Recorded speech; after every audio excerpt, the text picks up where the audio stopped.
Bismillahirrahmanirrahim. Kajian Muslimah seri Sahabiah, belajar dari Ummahatul Mukminin bersama Ustadz Salim Afila akan kita mulai. Kepada beliau dipersilahkan. Langsung Jeh Ustadz. Langsung nanti waktunya 1 jam, kemudian ditambah 30 menit untuk tanya jawab karena sudah nggak sabar ini kami belajar dari Ustadz. Terima kasih.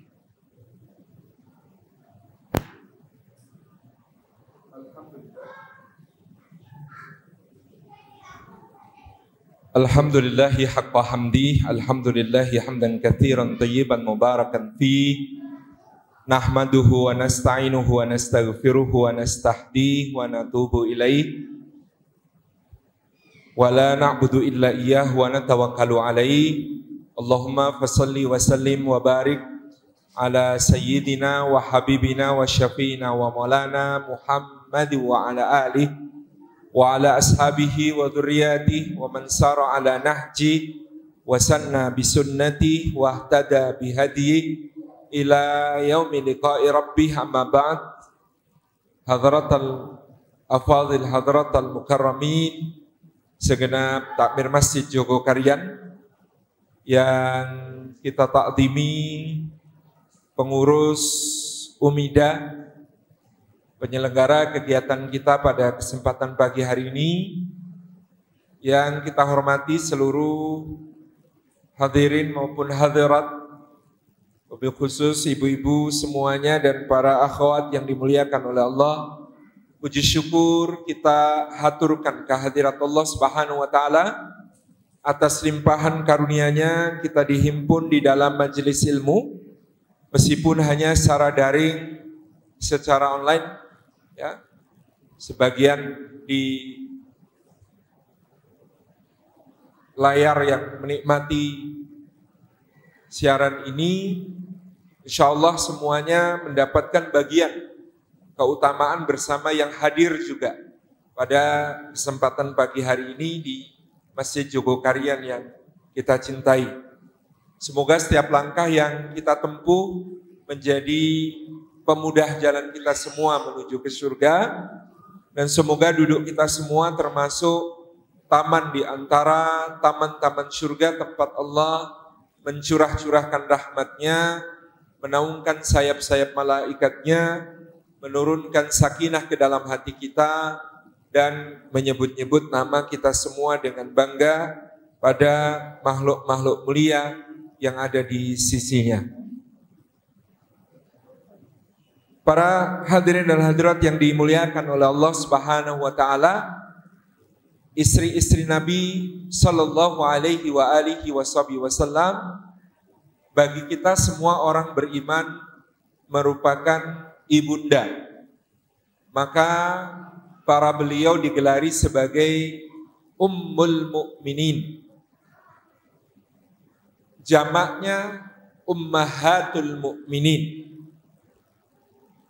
yakni ibunda dari orang-orang yang beriman kepada Allah dan Rasulnya sallallahu alaihi wa alihi wasallam.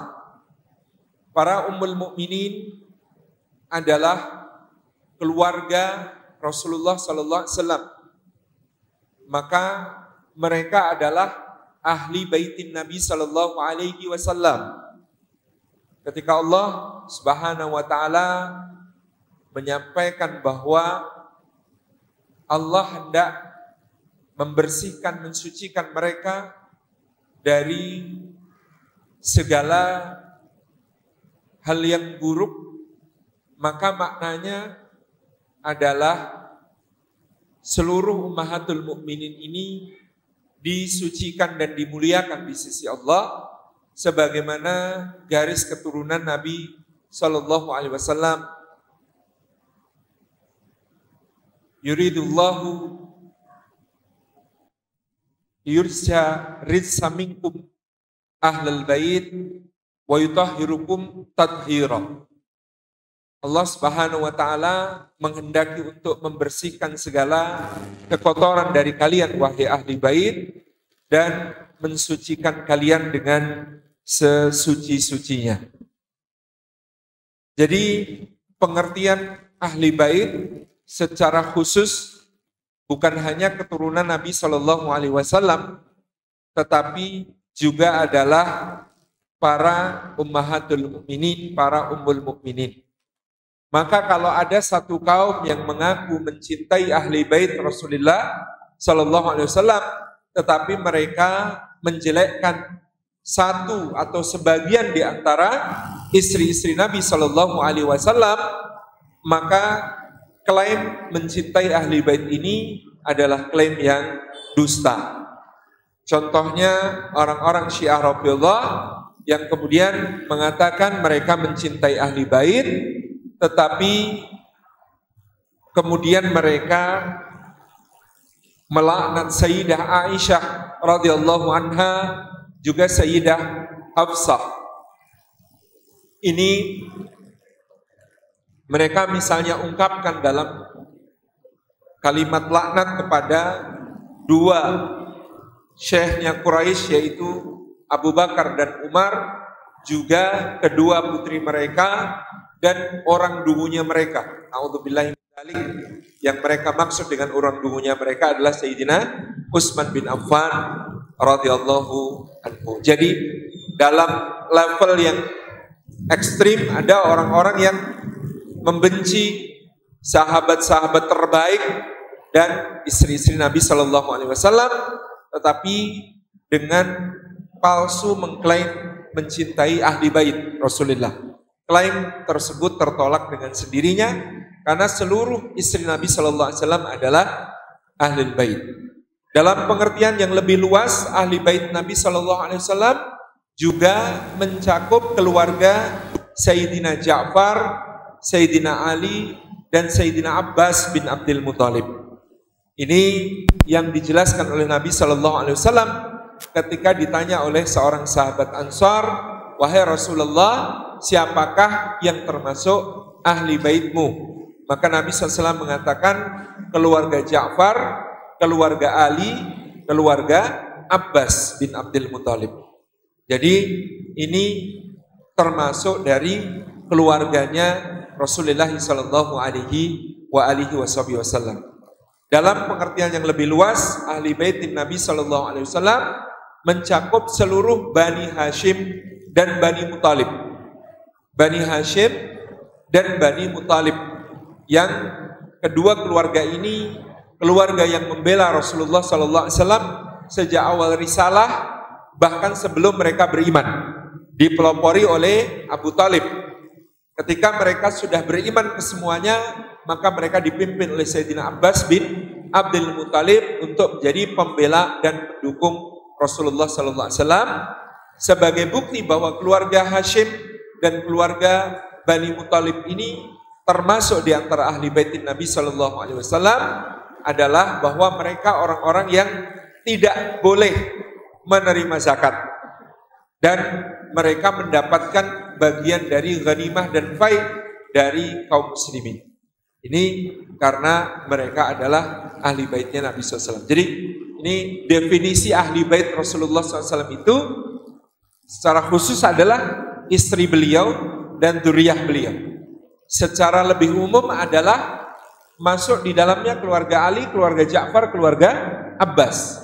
Secara lebih luas adalah seluruh Bani Hashim dan Bani Muthalib, keturunan dari kakek buyutnya Nabi Shallallahu Alaihi Wasallam dan adik kakek buyutnya Nabi Shallallahu Alaihi Wasallam yang bernama Muthalib. Jadi Hashim dan Muthalib ini kakak beradik, gitu ya.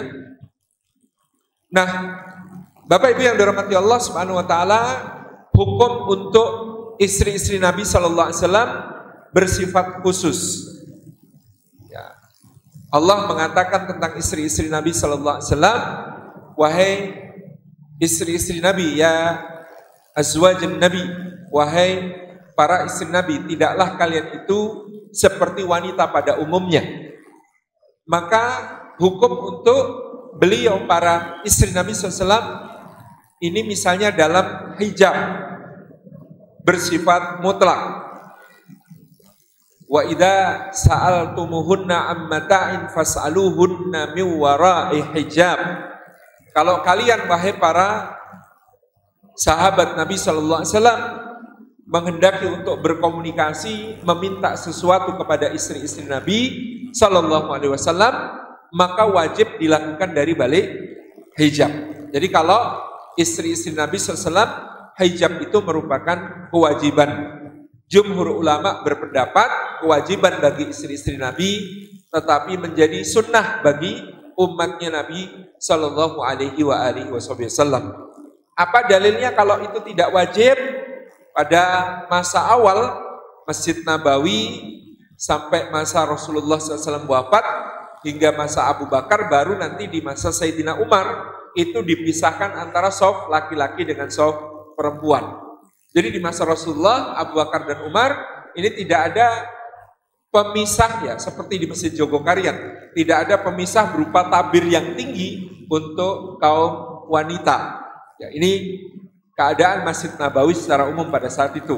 Kalau hijab itu wajib untuk semua wanita, tentunya sudah sejak masa Rasulullah itu dibagi menjadi wilayah laki-laki dan perempuan dengan selubung atau dinding yang tinggi. Pada kenyataannya selubung dan dinding yang tinggi di Masjid Nabawi baru dilaksanakan di masa Sayyidina Umar bin Khattab.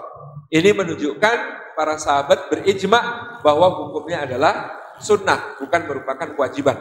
Tetapi bagi istri-istri Nabi Sallallahu Alaihi Wasallam, ia bersifat wajib.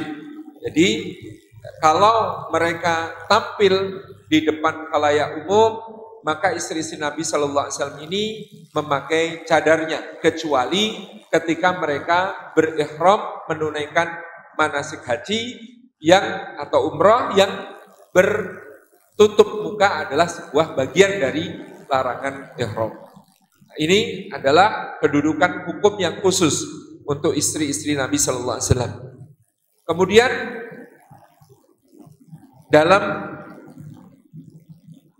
mendapatkan hukuman jika melakukan pelanggaran terhadap hak-haknya Allah, terhadap hukum-hukum hudud dari Allah Subhanahu wa taala, maka para ummahatul mukminin ini hukumannya berlipat dua dibandingkan wanita pada umumnya. Jadi Allah menjaga para ummahatul mukminin ini dari semua perbuatan keji dan mungkar. Dan salah satu cara Allah menjaga adalah memberikan ancaman, ya, diantaranya di dalam suratul Ahzab, bahwasanya kalau salah seorang di antara istri Nabi melakukan satu pelanggaran, misalnya, ya,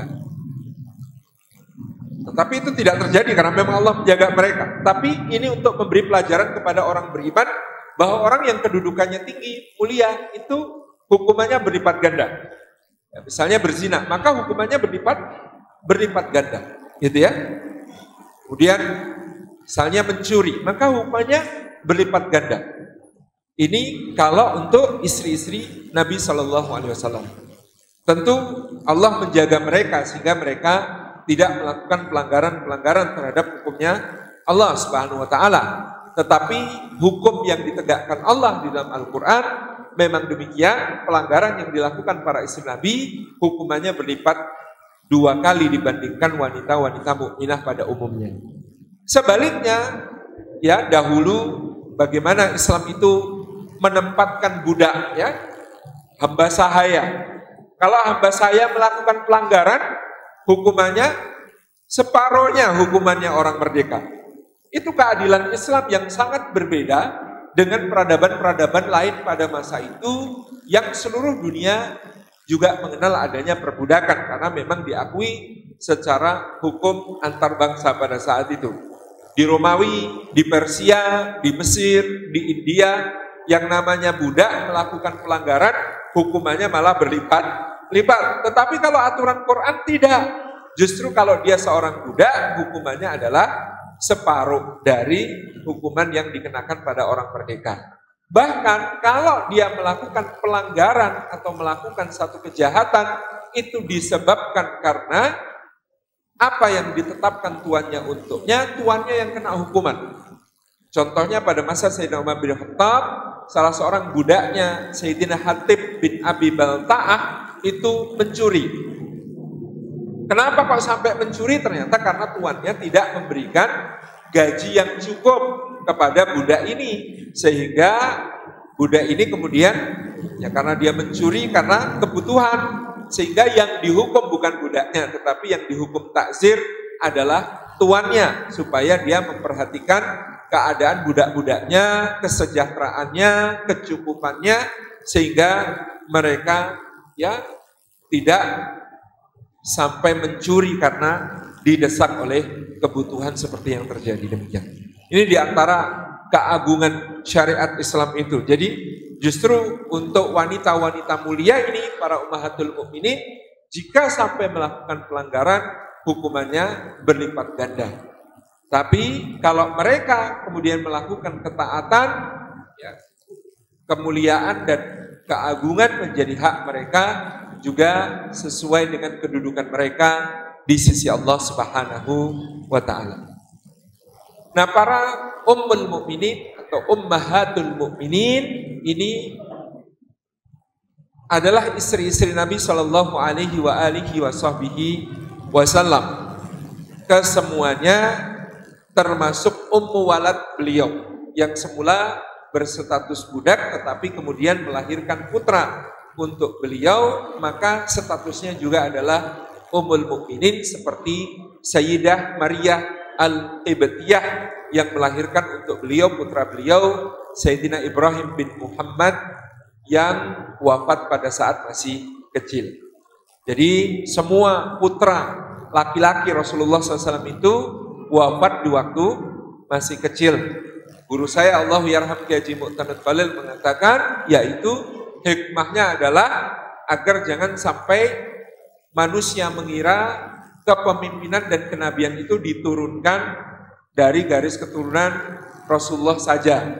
Sehingga nanti kalau ada putranya Rasul laki-laki pasti jadi khalifah, nanti nyambung lagi. Ternyata Islam menetapkan bukan begitu, bukan berdasar garis keturunan, tetapi siapa yang terbaik. Maka yang terpilih adalah Sayyidina Abu Bakar, kemudian Sayyidina Umar, kemudian Sayyidina Utsman, kemudian Sayyidina Ali dan seterusnya. Ini karena tidak berdasarkan garis keturunan.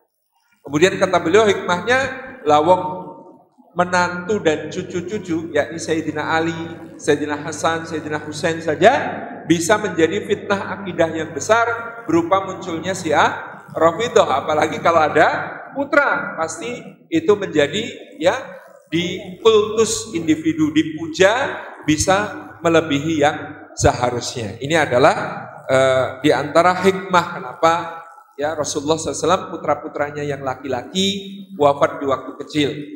Ada berapa ibu-ibu putra Rasulullah yang laki-laki?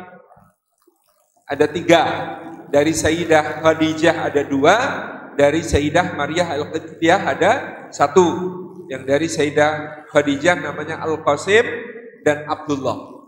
Al-Qasim wafat waktu kecil, demikian pula Abdullah At-Tahir wafat sewaktu kecil, sebagaimana Ibrahim putra Maryah Al-Qibtiyah juga wafat ketika kecil ya. Pada saat itu di antara sebab wafat yang diriwayatkan kepada kita adalah diserang oleh ayam. Jadi masih kecil kemudian bermain, kemudian diserang oleh ayam. Maka pada asasnya orang Arab dulu tidak suka makan ayam. Kenapa kok tidak suka makan ayam? Karena ada salah satu ya, tragedi yang musibah yang menimpa pada saat itu. Sayyidina Ibrahim bin Muhammad ini putra Rasulullah SAW ini wafatnya diantaranya adalah karena terluka ketika diserang oleh seekor ayam. Qadarullah wa masya'a fa'al. Nah, belum lama ini orang Arab senang makan ayam karena ada toko atau restoran yang namanya Al-Baik ya. Itu kalau pada umroh biasanya favoritnya beli Al-Baik. Nah, siapakah saja para ummahatul mukminin, para istri Nabi Shallallahu alaihi wasallam ini? Yang pertama tentu yang paling ya, masyhur di antara yang lain adalah ibunda kita Khadijah binti Khuwailid radhiyallahu anha. Kemudian yang kedua adalah Sayyidah Saudah binti Zam'ah atau binti Zum'ah bin Qais. Kemudian ada Sayyidah Aisyah binti Abi Bakar. lalu Sayyidah Hafsah binti Umar, kemudian Sayyidah Zainab binti Khuzaimah, kemudian Sayyidah Ummu Habibah binti Abi Umayyah, kemudian ada Sayyidah Zainab binti Jahsh, Sayyidah Juwairiyah binti Al-Harith, maaf, yang tadi Ummu Salamah ya, Hindun binti Abi Umayyah itu Ummu Salamah binti Abi Umayyah. Kemudian ada Sayyidah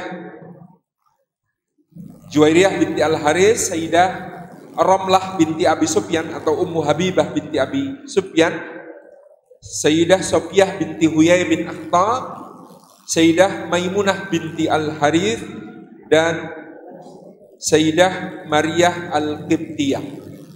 Ini diantara nama-nama istri-istri Nabi Shallallahu Alaihi Wasallam yang disepakati para ulama ahli tarikh, para mu'arrikh, para peneliti sejarah. Yang pertama Sayyidah Khadijah binti Khuwailid radhiyallahu anha adalah istri Nabi Shallallahu Alaihi Wasallam yang beliau nikahi ketika beliau belum diangkat menjadi Nabi dan Rasul.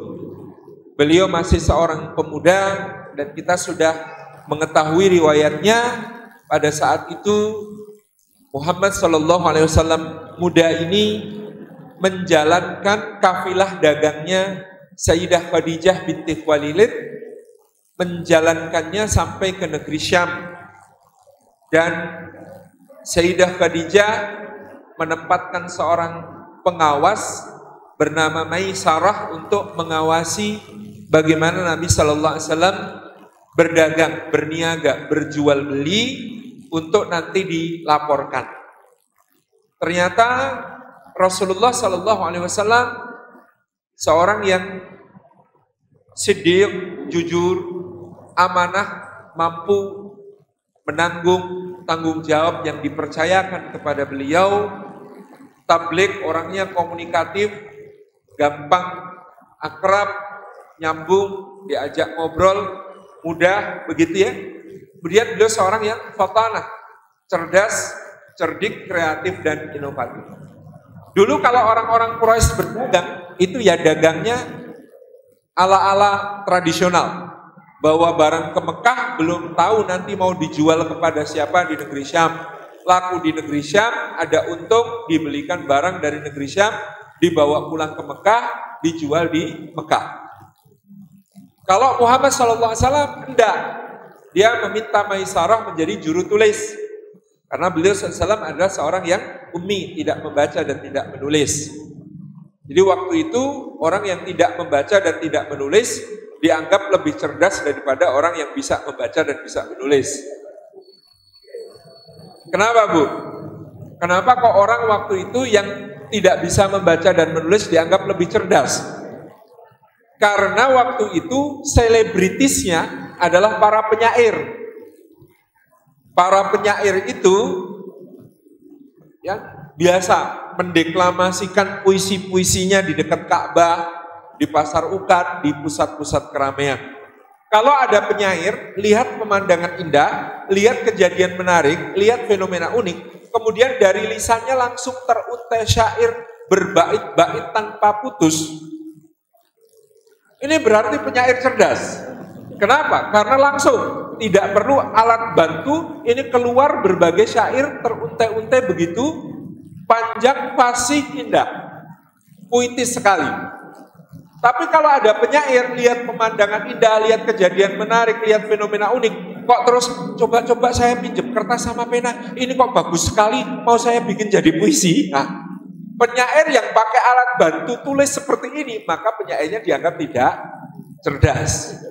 Jadi waktu itu ukurannya, kalau cerdas itu langsung keluar dari lisannya beruntai-untai bait syair. Tetapi kalau dipakai nulis dulu, gitu ya, terus ada puisinya orang, saya mau menjawab puisi orang itu. Kalau langsung ngambil dua barisnya orang yang menyampaikan, diucapkan lagi, terus dua baris berikutnya dia bantah, nah ini penyair cerdas. Tapi kalau dengar syairnya orang, terus dia pinjam kertas pena, ini mau saya catat dulu, nanti mau saya jawab pakai tulisan juga, terus saya bacakan. Ini penyairnya tidak cerdas.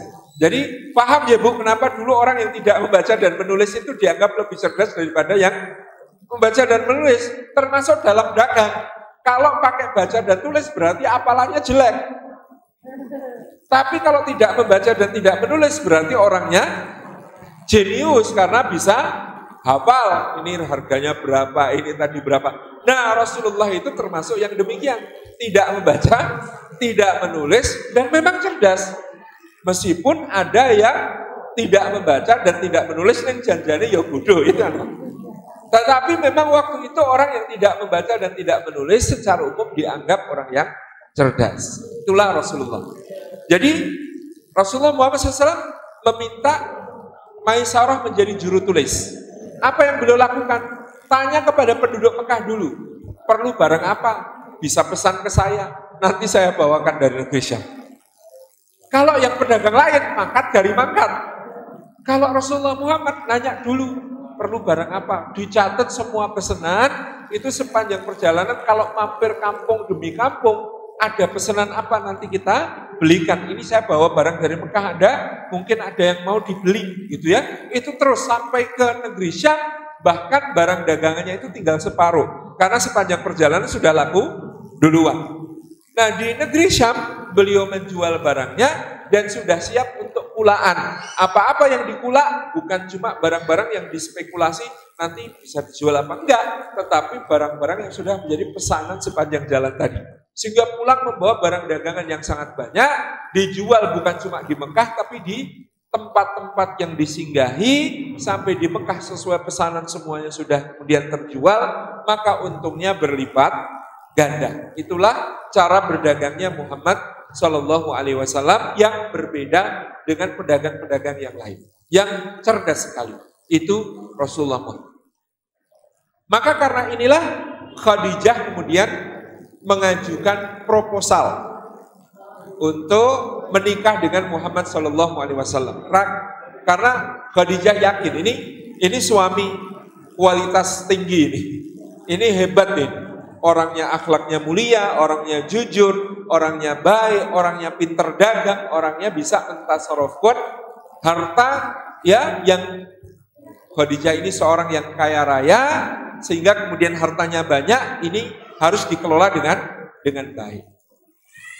Nah, maka pada saat itu Maisarah menyampaikan kepada Muhammad sallallahu alaihi wasallam, "Wahai Muhammad, kenapa engkau sampai usia ini belum menikah?"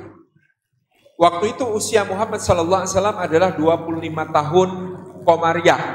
Kira-kira kalau Syamsiahnya, Masainya 24 tahun.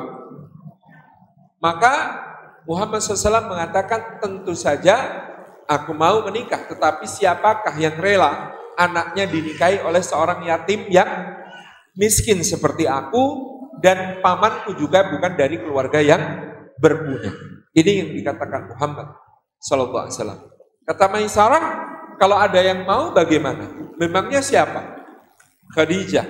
Kata Muhammad SAW, bagaimanakah caranya?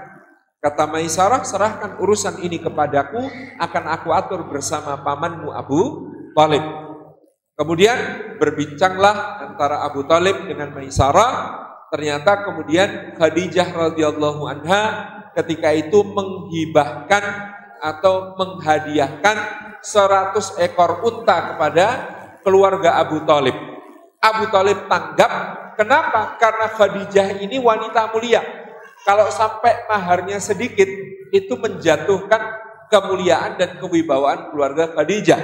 Maka langsung oleh Abu Thalib hadiah 100 ekor unta dari Khadijah ini dijadikan mahar pernikahan Muhammad SAW dan Khadijah. Jadi kembali lagi kepada keluarga Muhammad dan Khadijah radhiyallahu anha nantinya. Jadi ini cara ya, saya sering memberi usul. Biasanya teman-teman dari Sulawesi Selatan itu cerita, kita penaiknya tinggi, uang maharnya itu mahal sekali. Apalagi kalau gadisnya kuliah di Jawa, sudah di Jawa UGM pula, sudah UGM kedokteran pula. Itu ada hitungannya tersendiri, itu mahal sekali. Bisa 400 juta, 500 juta untuk panai atau maharnya. Karena itu memang terkait seakan-akan simbol kehormatan sebuah keluarga kalau kemudian bisa menetapkan dan bisa membayar mahar dalam nilai yang tinggi. Tapi kalau ikhwannya nggak mampu bagaimana? Ya sudah, nggak apa-apa, gitu ya. Seperti caranya Khadijah.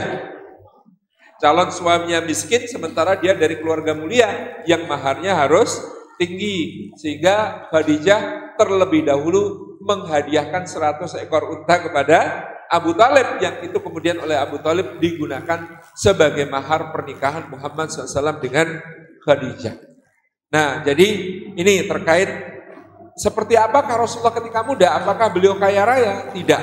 Kok bisa ngasih mahar 100 unta? Jawabannya karena itu pun adalah hadiah dari Khadijah ketika mereka akan menikah. Nah, inilah kemudian Muhammad SAW menikah dengan ibunda kita Khadijah radhiyallahu anha. Berapakah selisih jarak usia antara Khadijah dengan Muhammad SAW? Berapa, Bu? 15 tahun menurut riwayat yang masyhur. Ada satu riwayat yang lain yang menyebut angka 3 tahun. Jadi ada yang menyebut selisihnya 15 tahun, ada yang menyebut selisihnya adalah 3 tahun. Pertanyaannya mana yang sahih, mana yang benar? Dua-dua riwayat ini ada catatan di dalam sanadnya, sehingga semuanya tidak mencapai derajat sahih. Tapi kita bisa mempertimbangkan begini. Sebelum menikah dengan Rasulullah SAW, Khadijah itu sudah pernah menikah 2 kali dan memiliki putra-putra dari pernikahan sebelumnya.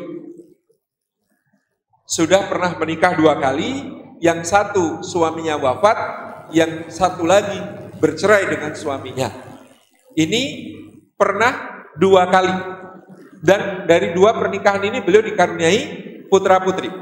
Misalnya Abu Halah, ya, Hindun bin Abu Halah adalah putra Khadijah dari suaminya yang bernama Abu Halah, yang kemudian Hindun bin Abu Halah ini menjadi ya salah satu sahabat kepercayaannya Rasulullah SAW, putra tiri yang kemudian menjadi sahabat yang sangat disayangi oleh Rasulullah SAW. Kalau mempertimbangkan pernah nikah 2 kali, yang satu suaminya wafat, yang satu terjadi perceraian, kira-kira selisih yang masuk akal ya 15 tahun. Tapi pertimbangkan fakta kedua. Setelah menikah dengan Rasulullah SAW, Khadijah masih melahirkan beberapa putra-putri untuk Rasulullah. Al-Qasim, Zainab, Ruqayyah, Ummu Kulsum, Fatimah, Abdullah. 6 putra-putri. Kira-kira kalau umur 40 baru menikah, berarti umur 40 itu kalau hamil sudah bumil risti, ibu hamil berisiko tinggi. Plus berapa usia beliau ketika menopause alias sudah tidak subur lagi, kita perlu pertimbangkan. Wanita secara umum biasanya pinten, Bu, sudah tidak haid lagi itu usia berapa?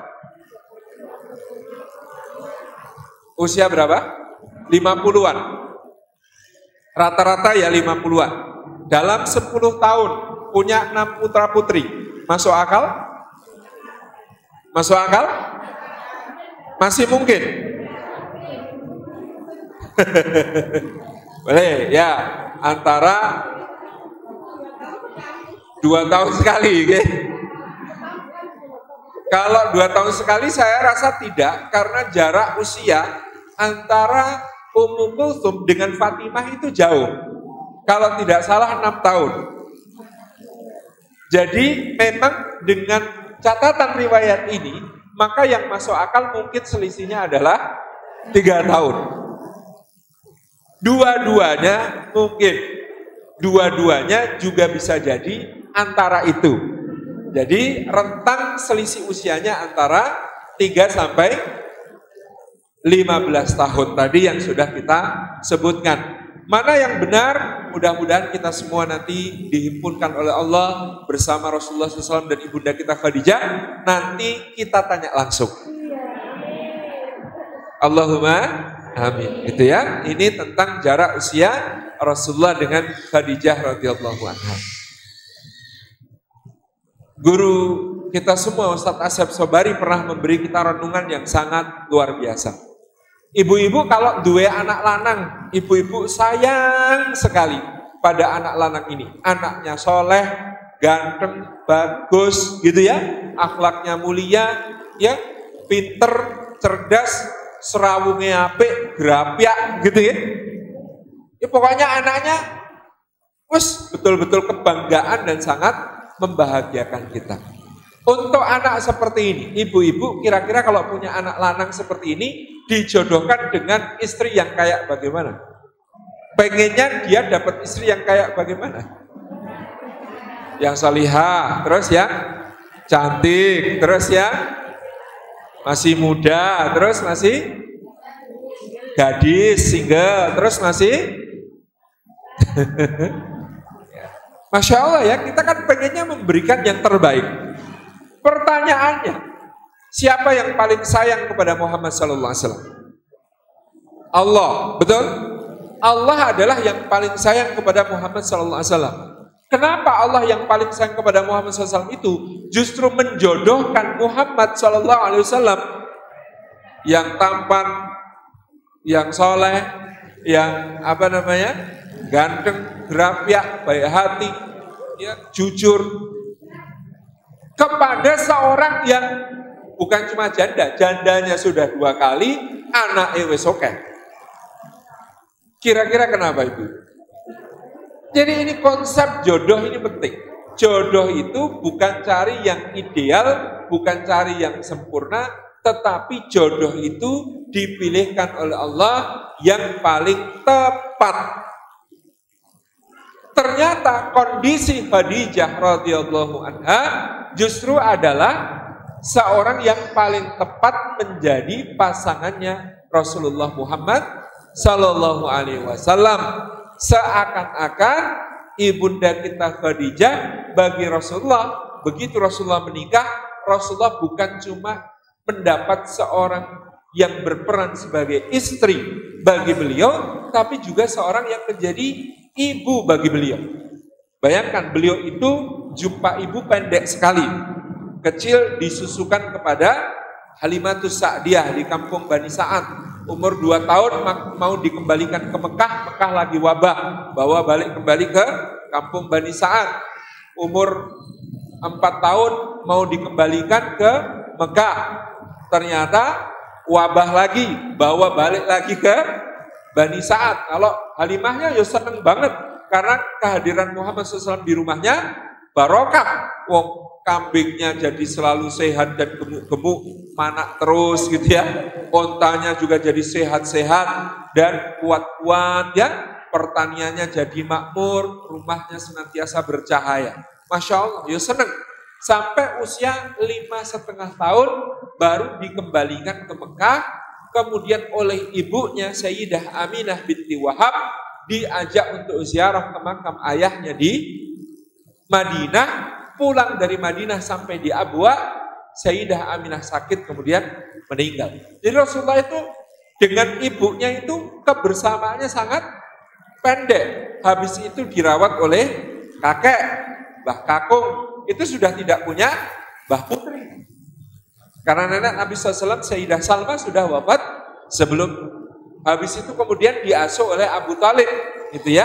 Yang Abu Thalib ini anaknya juga masih kecil-kecil, sehingga perhatian istrinya Abu Thalib tentu kepada anak-anak kandungnya, tidak terlalu kepada Rasulullah Muhammad Sallallahu Alaihi Wasallam. Istrinya Abu Thalib namanya Fatimah binti Asad.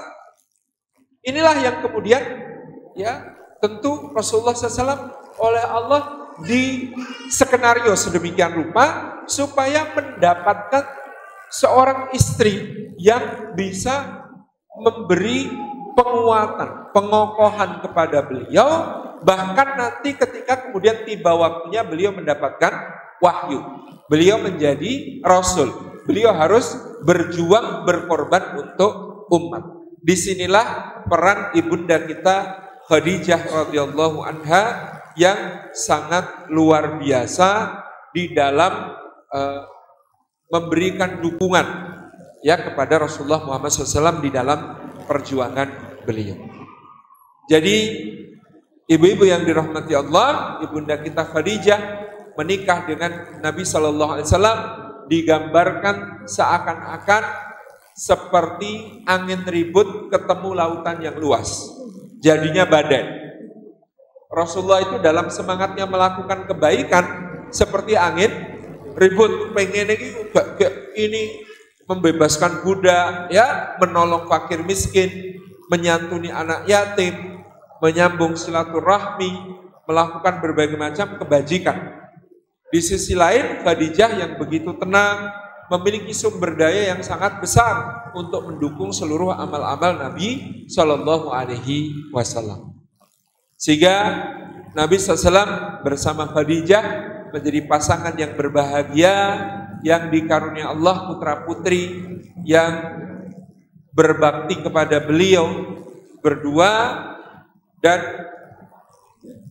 kehidupan rumah tangga mereka adalah kehidupan rumah tangga yang penuh dengan ketentraman, ya, penuh dengan sakinah, penuh dengan cinta kasih, mawaddah, penuh dengan rahmah atau rasa sayang yang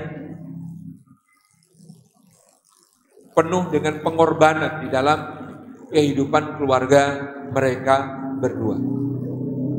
Hadirin hadirat yang dimuliakan oleh Allah, demikianlah Khadijah mendampingi Rasulullah Muhammad SAW sampai pada masa ketika Nabi SAW harus menyaksikan keadaan kaumnya yang semakin hari membuat beliau merenung, semakin berat renungan-renungannya. Dimulai dengan terjadinya perang Fijar, yang pada saat perang Fijar itu Rasulullah bersama paman-pamannya, ya, dari Bani Hashim dan Bani Muthalib menjadi kekuatan utama Quraisy dalam peperangan yang disebut perang Fijar antara penduduk Makkah yang tinggal di dalam kota Makkah dengan para suku Badui yang ada di luar kota Makkah pada saat itu. Hanya karena penyebabnya itu perkara yang sepele. Ini membuat Rasulullah merasa ada yang salah dengan kaumnya. Hanya karena masalah sekecil ini bisa menjadi sebuah peperangan yang sangat dahsyat dengan korban yang banyak. Lebih-lebih pada usia 35 tahun, Nabi SAW menyaksikan sebuah peristiwa yang lain, yaitu runtuhnya Ka'bah karena banjir. Jadi pada saat itu Ka'bah runtuh karena banjir. Kemudian pemimpin kota Mekah namanya Al-Walid bin Al-Mughirah, bapaknya Khalid bin Walid, mengumpulkan musyawarah orang-orang Quraisy. Mari kita bangun kembali Ka'bah yang mulia ini. Tapi kata Walid bin Mughirah, yang kita sumbangkan untuk membangun kembali Ka'bah haruslah dari harta yang halal. Karena Allah tidak menerima kecuali yang halal dan thayyib, halal dan baik. Dan itu beliau buktikan. Beliau ngambil batu yang merupakan landasan sebuah berhala. Beliau letakkan di pondasi Ka'bah. Batunya mencelat. Karena untuk membangun Ka'bah Allah tidak ridha kalau tidak menggunakan harta yang halal dan thayyib itu. Jika pada saat itu diambilkan landasan berhala untuk dijadikan bagian dari pondasi Ka'bah saja, batunya mencelat, gitu ya. Batunya tidak mau berada di pondasi yang suci dan mulia yang dulu ditegakkan oleh para nabi dan rasul, wabil khusus Nabi Ibrahim alaihissalam tersebut. Maka orang-orang Quraisy mengumpulkan harta mereka, ternyata ketika disuruh nyumbang yang halal, harta Quraisy yang halal itu sedikit. Karena bisnis haramnya banyak. Bisnis perjudian, bisnis minuman keras, bisnis pelacuran, bisnis berbagai bisnis yang haram mereka jalankan, termasuk riba. Maka ketika kemudian dikumpulkan harta yang halal, kumpulnya sedikit. Sehingga Ka'bah dibangun ukurannya menjadi lebih kecil daripada aslinya. Aslinya Ka'bah itu berbentuk balok memanjang. Kalau ibu-ibu sekarang melihat bagian yang melengkung yang disebut sebagai Hijr Ismail, dahulunya adalah bagian dalam Ka'bah. Tapi sudut mana ini sulit ditentukan sehingga dibikin melengkung. Itulah bagian dalam dari Ka'bah. Akhirnya Ka'bah bentuknya jadi kubus, tidak lagi menjadi balok. Kemudian pintunya ditinggikan oleh orang-orang Quraisy yang dahulu semua bisa masuk secara bebas ke dalam Ka'bah, sekarang dibatasi oleh orang-orang Quraisy. Pada saat itu siapa yang boleh, siapa yang tidak boleh memasuki Ka'bah. Persoalan terakhir ketika Ka'bah selesai direnovasi adalah siapa yang berwenang meletakkan kembali Hajar Aswad, batu hitam di pojok Ka'bah yang dipercaya diturunkan Allah dari surga, yang dahulu berwarna putih seputih susu, kemudian karena dosa-dosa manusia menjadi menghitam, gitu ya. Ini siapa yang berwenang untuk masang? Maka semua pemimpin kabilah ini mengklaim kami yang paling berhak masang. Sampai mereka untuk mendukung klaimnya, mereka bersumpah dengan mencelupkan tangannya ke dalam darah. Kami bersumpah kami yang paling berhak untuk meletakkan Hajar Aswad di tempatnya. Karena perselisihan ini meruncing dan tidak ada ujung pangkalnya, lalu pada suatu pagi mereka berkata, kita akan serahkan urusan ini kepada seorang hakim. Siapa hakimnya? Orang yang hari ini pertama kali memasuki Masjidil Haram melalui Babus Salam, pintu perdamaian. Pintu Allah yang maha sejahtera, yang maha damai. Babus Salam.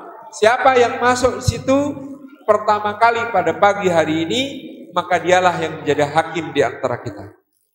Masya Allah, ternyata memang Allah menghendaki yang masuk pertama ke Masjidil Haram pada hari itu adalah Sayyidina Muhammad SAW. Maka ketika Rasulullah hadir, orang-orang berkata, inilah Muhammad, inilah Al-Amin. Kita semua percaya kepadanya, kita semua ridho kalau dia yang menjadi hakim di antara kita. Maka Rasulullah SAW berpikir sejenak, kemudian beliau membuka sorbannya. Beliau letakkan sorbannya di tanah, beliau letakkan Hajar Aswad di atas sorban tersebut. Kemudian beliau meminta setiap pemimpin kabilah memegangi pinggiran dan ujung-ujung sorban. Silahkan semua pegang pinggiran dan ujung-ujung sorban. Kita semua geser ke arah rukun Hajar Aswad di Ka'bah. Nanti kita bawa mendekat batu ini. Rame-rame kemudian mereka kompak gitu ya. Oh ternyata kita semua berhak. Nyatanya kita yang ngangkut ini semua. Begitu sampai di rukun Hajar Aswad ini, maka Nabi Muhammad SAW mengambil batu itu dengan tangan beliau sendiri, lalu memasangnya di sudut Ka'bah tersebut, dan semua ridho, semua puas, semua tunduk kepada keputusan Nabi SAW yang demikian. Maka mulai usia 35 ini Nabi SAW makin sering bertahanus, merenung, berdiam diri, menyendiri, dan tempat favorit beliau adalah Jabal Nur. Bahasa Arab Jabal Nur artinya gunung cahaya. Jabal Nur ini terletak di ketinggian di luar kota Makkah.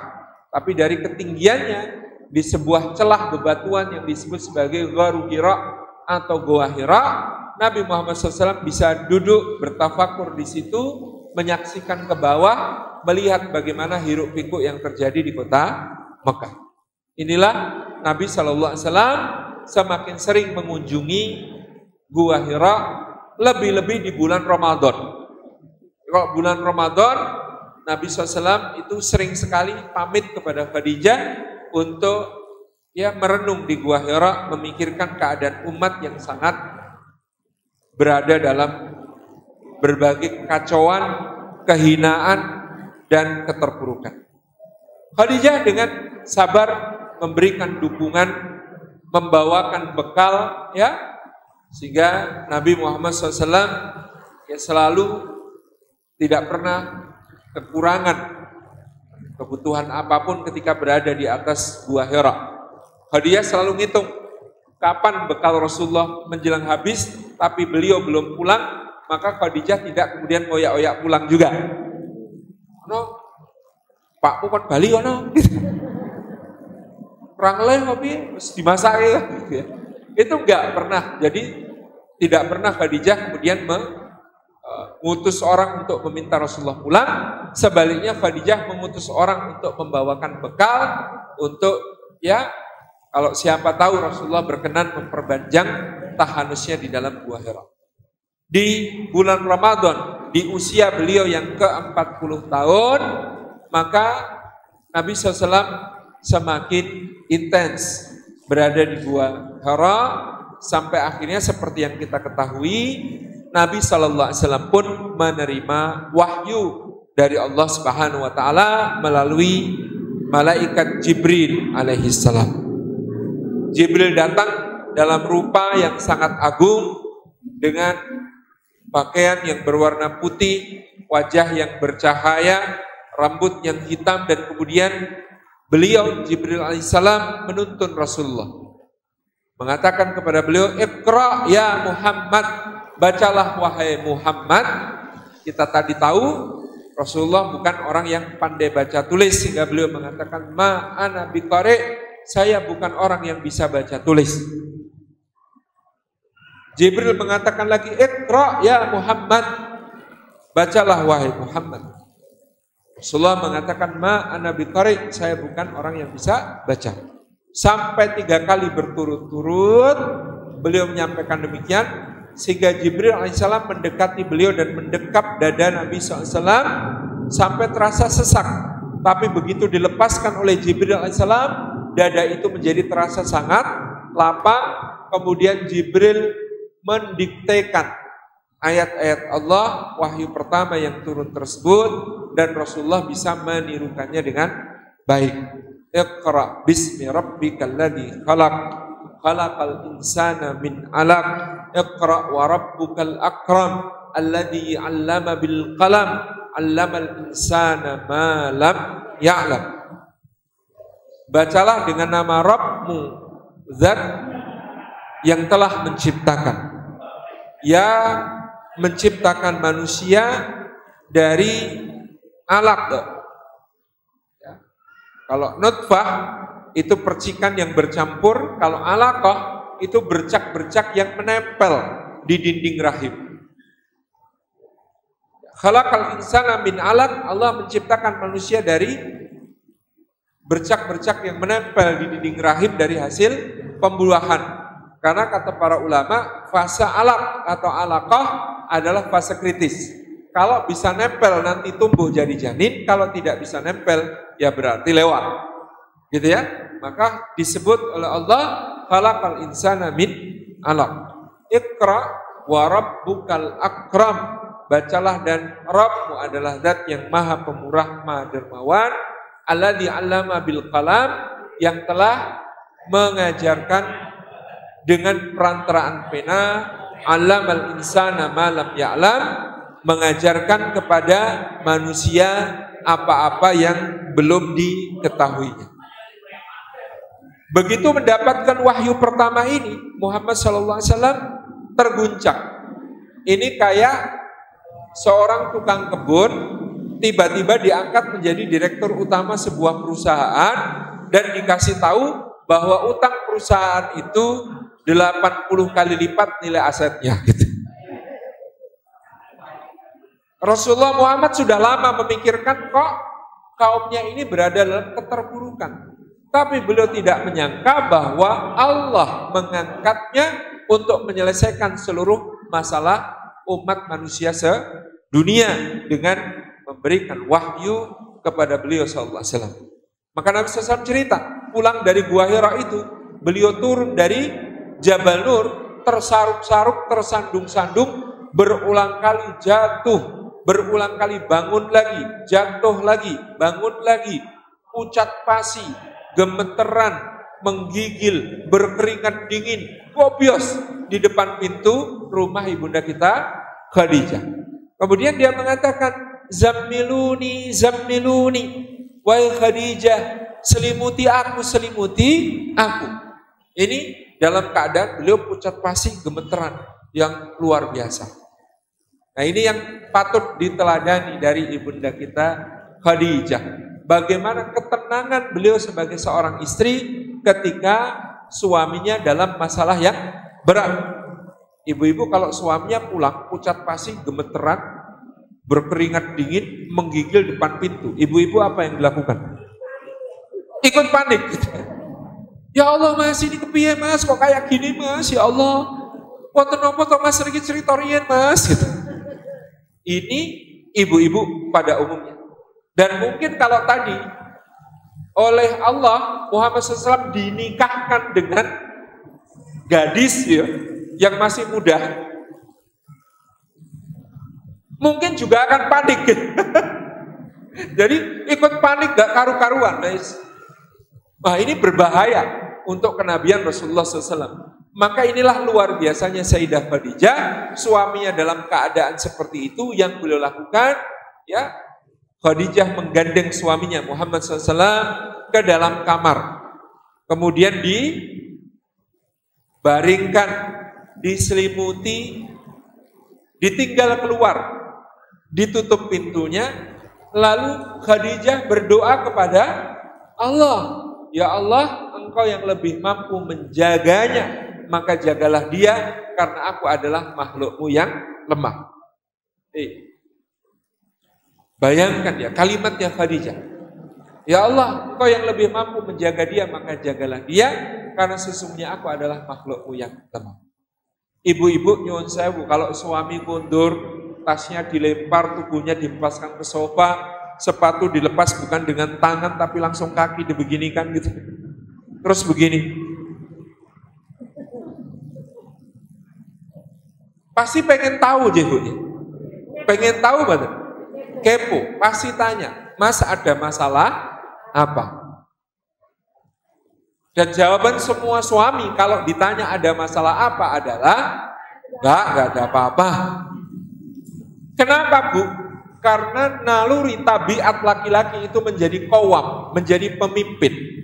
Pemimpin kok dikit-dikit curhat, itu pemimpin yang kuat atau lemah? Lemah. Itulah persepsi laki-laki. Mosok ini aja cerita isen-isenake gitu. Masa masalah seperti ini aja curhat, memalukan. Itu nalurinya laki-laki. Maka kalau dia lagi ada masalah, justru laki-laki itu cenderung untuk menutup diri. Dia tidak cerita. Bahkan kalau masalahnya berat, dia speechless, bahasa Indonesianya, tidak mampu bicara, kehabisan kata.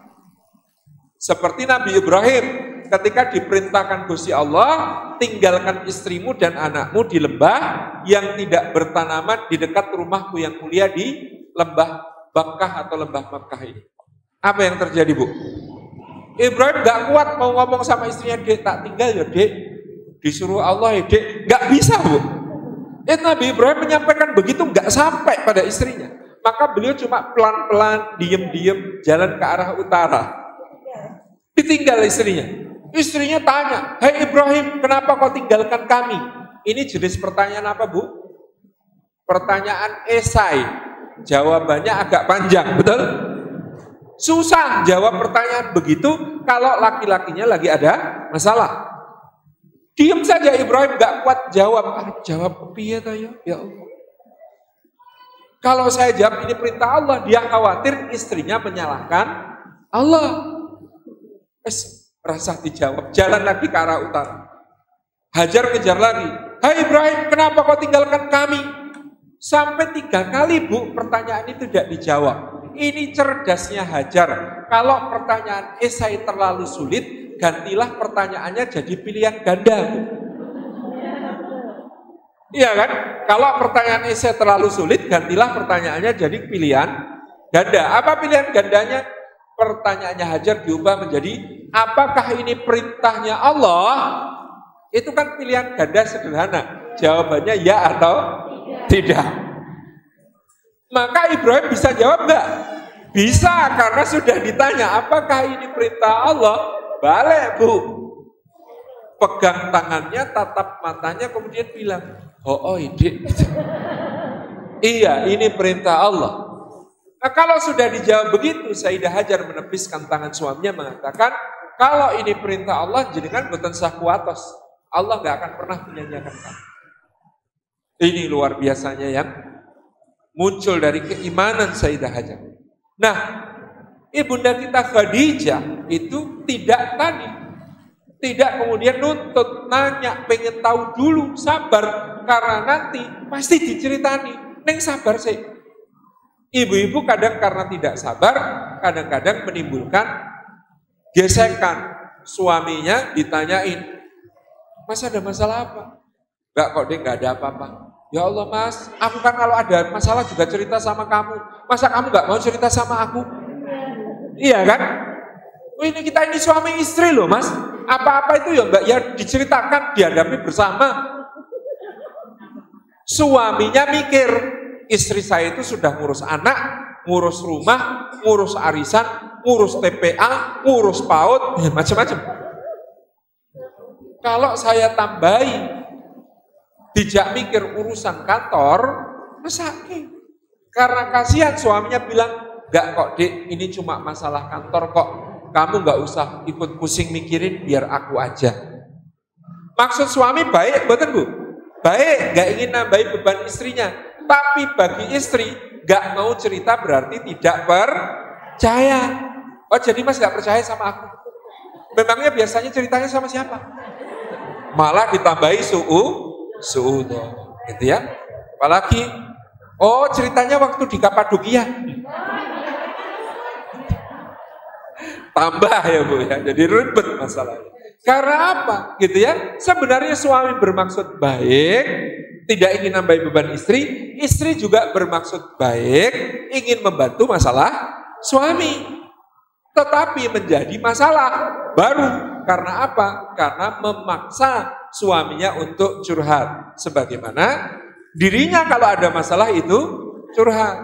Loh, laki-laki sama perempuan itu kalau ada masalah beda Bu. Dulu saya kalau di kampus lihat di tangga kampus ada dua mbak-mbak mahasiswi ya di tangga kampus duduk bareng jajar empet-empetan saling menggenggam tangan, yang satu meletakkan kepalanya di pundak yang lain, dua-duanya nangis. Iki mesti bar curhat-curhatan iki gitu kan. Karena itulah cara wanita untuk saling mendukung, saling membantu ketika ada kesulitan. Betul? Nek dua orang itu laki-laki, kan serem, iya kan? Itu malah masalah. Oleh karena itulah, kalau laki-laki cara menghadapi masalahnya dan cara membantu teman bukan begitu.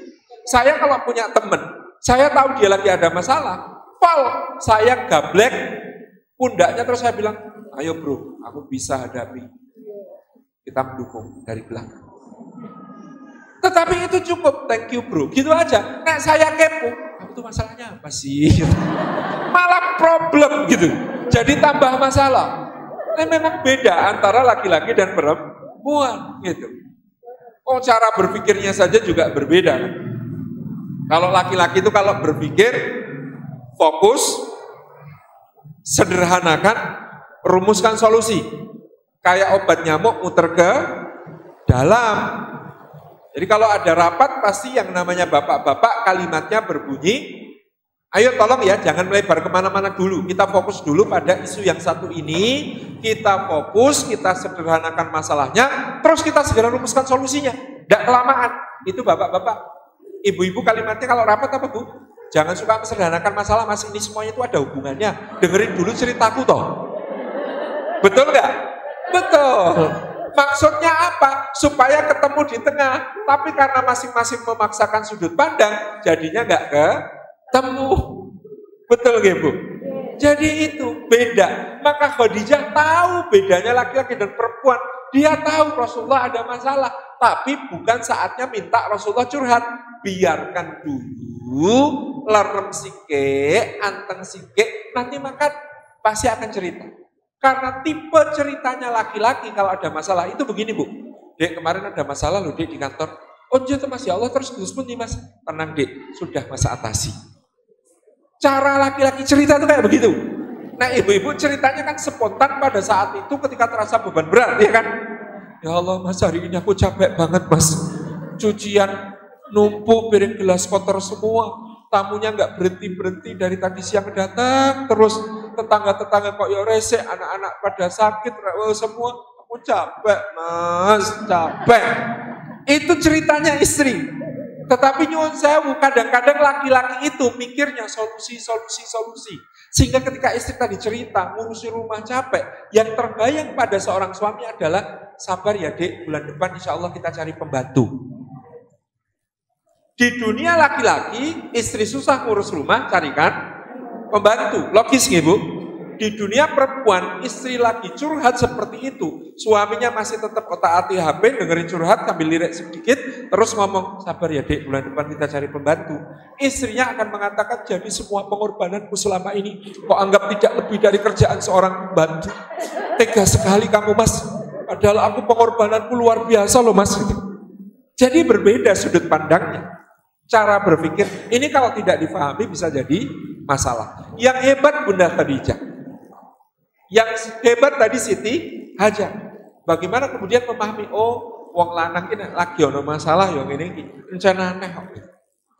Dah biarin dulu, ternyata betul. Akhirnya Rasulullah cerita kepada Khadijah. Begitu Rasulullah cerita kepada Khadijah, sebenarnya Khadijah tahu. Beliau bisa saja ngasih saran, ya Rasulullah, kamu tuh harusnya begini, nanti begini. Tetapi Khadijah tahu, laki-laki kok diberi saran oleh perempuan tanpa dimintai saran, itu bisa menyinggung perasaannya. Maka gimana caranya Khadijah untuk memberi saran kepada suaminya? Ditawari ketemu orang lain, tokoh yang lebih sepuh, yang lebih dihormati, namanya Waraqah bin Naufal.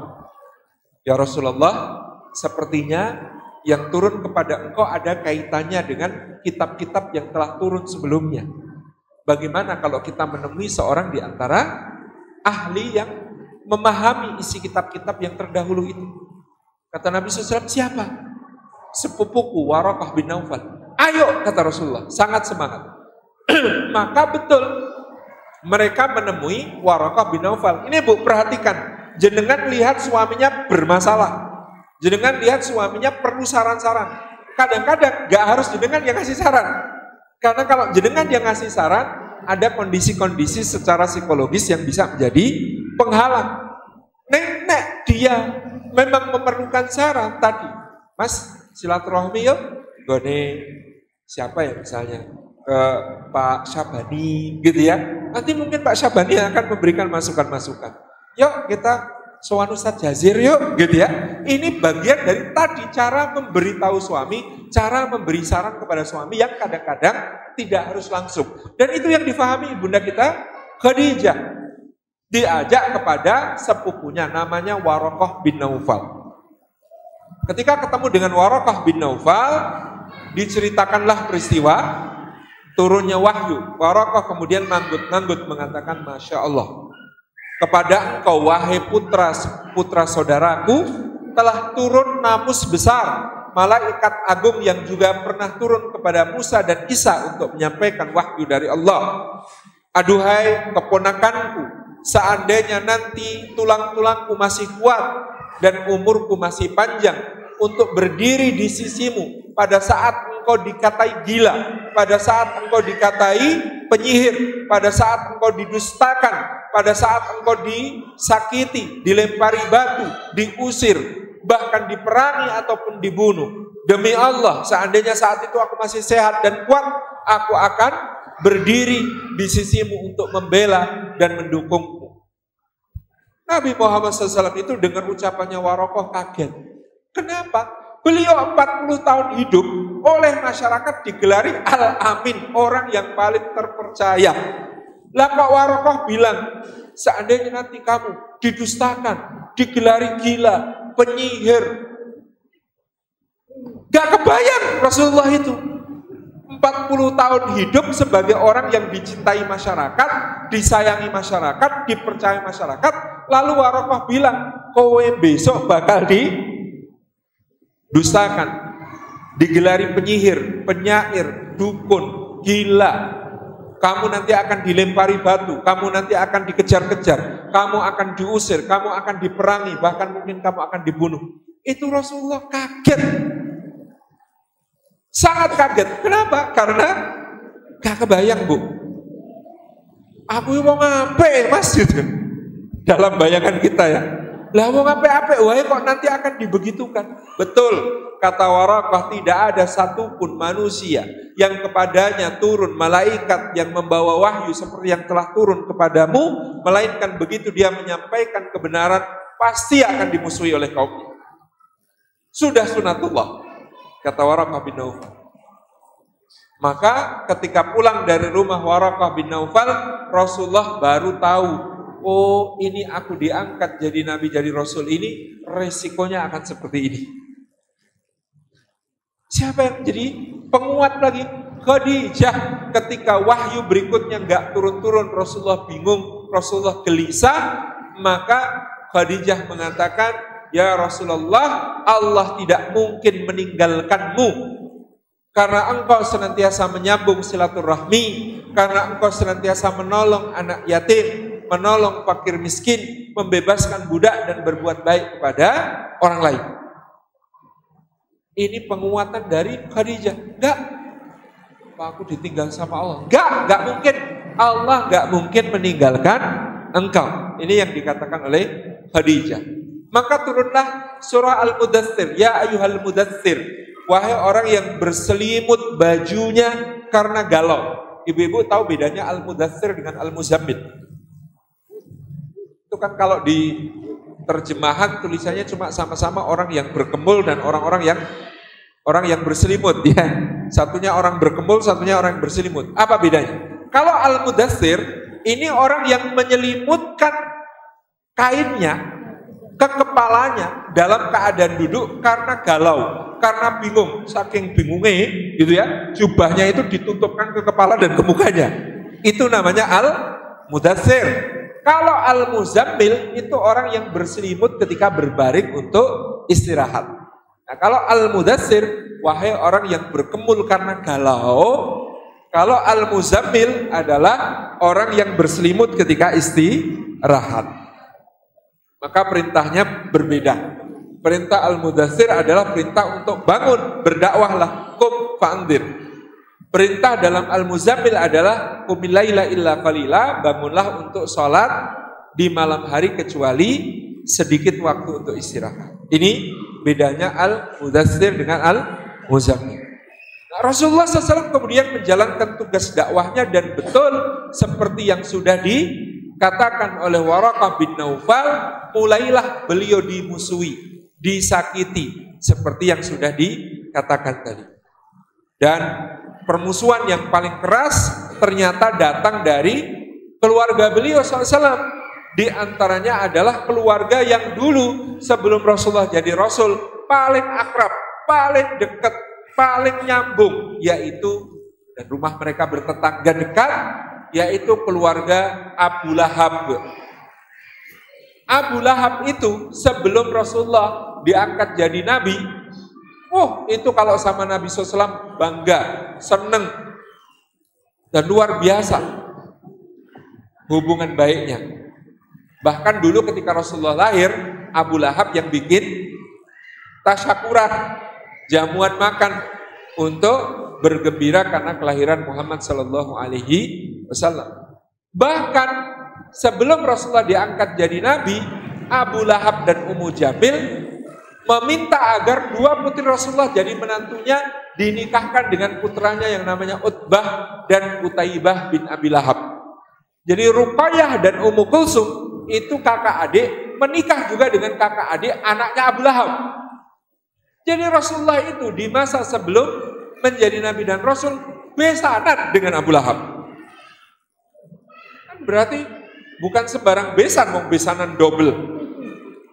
Ini Utbah dan Utaibah, putranya Abu Lahab, menikah dengan Ruqayyah dan Ummu Kulsum, putrinya Rasulullah. Itu kan dekat sekali hubungannya. Gak mungkin orang ya besanan double kalau bukan orang yang sangat dekat hubungannya. Itu yang terjadi. Tetapi begitu Rasulullah menyampaikan dakwah dan risalah, mulailah Abu Lahab dan Ummu Jamil istrinya kemudian memusuhi beliau dan keluarganya. Termasuk ketika Nabi naik ke Bukit Sofa mengatakan, wahai Quraisy, ya apakah kalian percaya kalau aku katakan bahwa di belakangku ada sepasukan yang bersenjata lengkap hendak menyerang Mekah? Ya.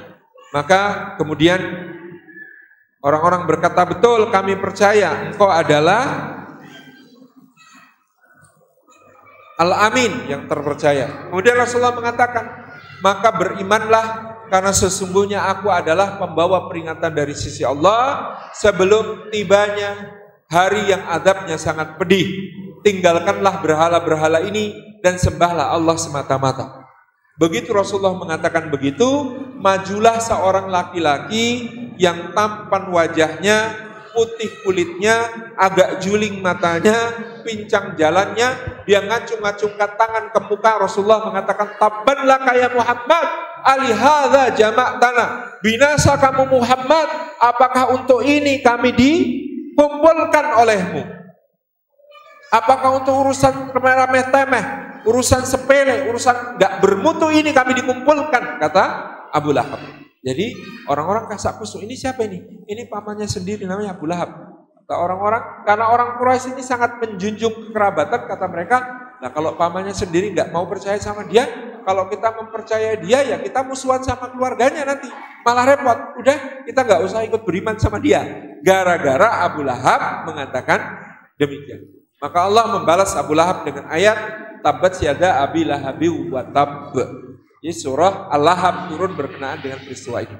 Kemudian Abu Lahab dan istrinya ini memaksa kedua putranya Utbah dan Utaibah untuk bercerai dari Ruqayyah dan Ummu Kulsum, kemudian mengembalikan kedua putri Nabi SAW ini secara tidak hormat ke rumah orang tua. Ceraikan sekarang, kembalikan. Utbah dan Utaibah sebenarnya sayang sama istrinya, cinta sama istrinya, karena ya memang putri-putri Rasulullah itu baik-baik banget gitu. Apa salahnya mereka sehingga kemudian oleh bapaknya disuruh ceraikan. Tapi karena permusuhan bapak dan ibunya kepada Rasulullah ini sudah tidak tertahankan, maka terpaksalah Utbah dan Utaibah mengembalikan Ruqayyah dan Ummu Kulsum kepada Nabi SAW. Waktu itu anak perempuan kok sampai dikembalikan ke rumah orang tua, itu aib besar. Jadi diceraikan dengan dipulangkan ke rumah orang tua, itu aib yang sangat besar. Dan itu yang ditimpakan oleh Abu Lahab dan istrinya kepada Nabi SAW. Gak cukup sampai di situ. Yang namanya Abu Lahab sebagai tetangga, kalau buang sampah ke arah rumah Rasulullah SAW. Abu Lahab sebagai tetangga, kalau malam kerja bakti sama istrinya, masang-masang duri di jalan yang biasa dilewati Rasulullah ke Masjidil Haram. Bayangkan ya, permusuhannya sampai sedemikian. Dan inilah Khadijah selalu sabar. Khadijah juga kemudian yang membesarkan hati putrinya. Nak, kalian kelak ketika dilepaskan oleh orang yang satu, Allah akan pilihkan untuk kalian lelaki yang lebih mulia, lelaki yang lebih saleh, lelaki yang lebih baik. Dan betul nantinya Ruqayyah akan dinikahi Sayyidina Utsman bin Affan, sahabat Rasulullah yang lembut, yang pemalu, yang baik hati, yang sangat menjaga kehormatan para wanita. Begitu Ruqayyah wafat, kemudian Utsman dinikahkan Rasulullah dengan Ummu Kulsum, adiknya. Jadi kalau istilah orang Betawi turun ranjang, nikah sama kakaknya, kakaknya meninggal, dinikahkan dengan adiknya. Itulah Ruqayyah dan Ummu Kulsum di waktu berikutnya. Nah, Bapak Ibu yang dirahmati Allah, ya, pada masa itu ketika wahyu turun, Khadijah ini ternyata wanita yang bukan cuma pembela yang gigih pada perjuangan suaminya, tapi dia juga melindungi suaminya dari segenap resiko bahaya. Bahkan Jibril pernah ya jadi korban dalam tanda kutip ketelitian Khadijah. Rasulullah mengatakan kepada Khadijah setelah habis maghrib, nanti setelah Isya Jibril akan datang untuk menyampaikan wahyu. Baik ya Rasulullah, kata Khadijah. Kemudian Khadijah sengaja habis Isya beliau mendekat kepada Rasulullah, kemudian mengatakan, ya Rasulullah, berbaringlah di sini. Kemudian Rasulullah berbaring di pelukan ibunda kita Khadijah. Dan ibunda kita Khadijah ini memijit-mijit dan mengelus-elus kepala Rasulullah SAW, mencium beliau dan lain sebagainya. Itu lama, sampai menjelang tengah malam. Lalu Rasulullah sadar, Jibril kok gak datang-datang ya? Karena sudah menjelang tengah malam, kemudian Khadijah mengatakan, ya Rasulullah, kalau begitu sekarang engkau duduklah di sampingku, aku akan duduk di sampingku. Begitu mereka duduk bersampingan ini, Jibril datang. Maka Rasulullah berkata, wahai Jibril, kenapa engkau terlambat? Kata Jibril, karena aku merasa malu kepada kalian berdua. Jadi ciri malaikat punya rasa malu. Ketika seorang suami berdekat dengan istrinya, maka malaikat menghindar. Ini ciri malaikat. Maka kemudian Rasulullah menyampaikan kepada Khadijah, wahai Khadijah, inilah Jibril, rupanya dia terlambat karena tadi merasa malu kepada kita. Maka Khadijah tersenyum sambil berkata, maka betullah dia seorang malaikat wahai Rasulullah, karena dia memiliki rasa malu. Seandainya dia dari tadi datang ketika kita sedang bermesraan tadi, maka dia pasti bukan malaikat, tetapi adalah jin yang jahat, karena jin tidak punya rasa malu. Masya Allah ya. Jadi ini Jibrilnya dites sama Khadijah. Ini malaikat beneran atau malaikat jadi-jadian? Ini malaikat beneran ataukah jin? Sehingga kemudian diperlakukan dengan cara yang tadi. Sehingga pada saat itu ya malaikat Jibril kemudian mengucapkan salam kepada Khadijah. Wahai Rasulullah, sampaikan salamku kepada Khadijah. Maka Jibril sudah menitip salam, Rasulullah menyampaikan kepada Khadijah, wahai Khadijah, inilah Jibril mengucapkan salam kepadamu. Maka Khadijah kemudian berkata, wa alaika wa alaihis salam wa rahmatullahi wa barakatuh. Ini sunnah hasanahnya Khadijah. Khadijah yang memulai cara menjawab titipan salam. Jadi cara menjawab titipan salam itu kepada yang dititipi dulu, baru kepada yang menitipkan. Wa alaika wa alaihis salam wa rahmatullah wa barakatuh.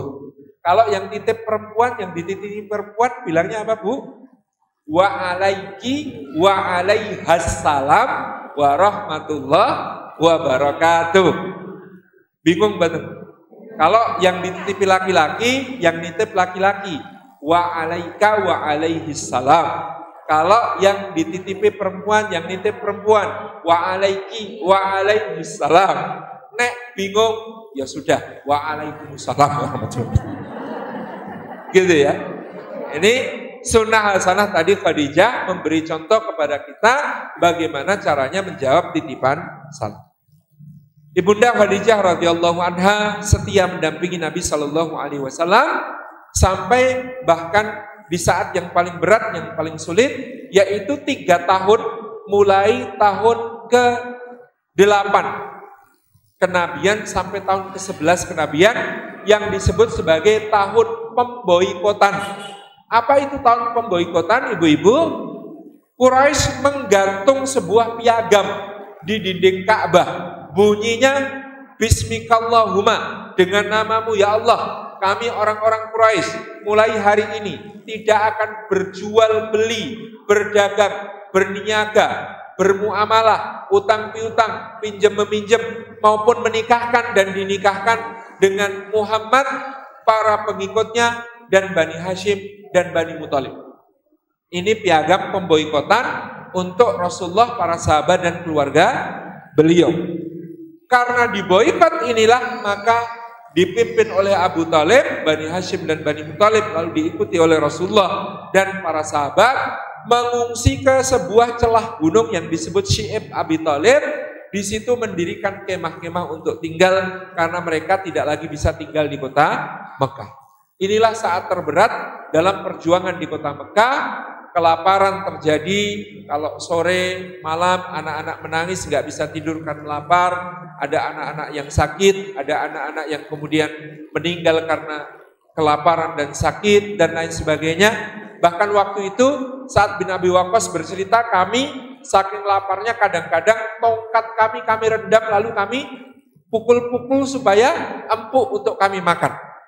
Kami kadang-kadang kulit binatang ya, kami kerat-kerat, kami masak sampai agak empuk untuk kami kunyah-kunyah. Kami kadang-kadang 1 butir kurma kami emut seharian dari pagi sampai sore untuk menahan lapar. Ini beratnya masa yang terjadi di tahun-tahun tersebut. Dan Khadijah pada tahun inilah menghabiskan seluruh hartanya untuk menanggung kehidupan seluruh kaum muslimin yang mengungsi ini. Sehingga ketika pulang ke Mekah pada tahun ke-11 kenabian, Khadijah sudah tidak memiliki simpanan harta sedikit pun jua, dan tidak lama kemudian Khadijah wafat. Sebagaimana meninggallah kemudian Abu Talib tidak lama kemudian.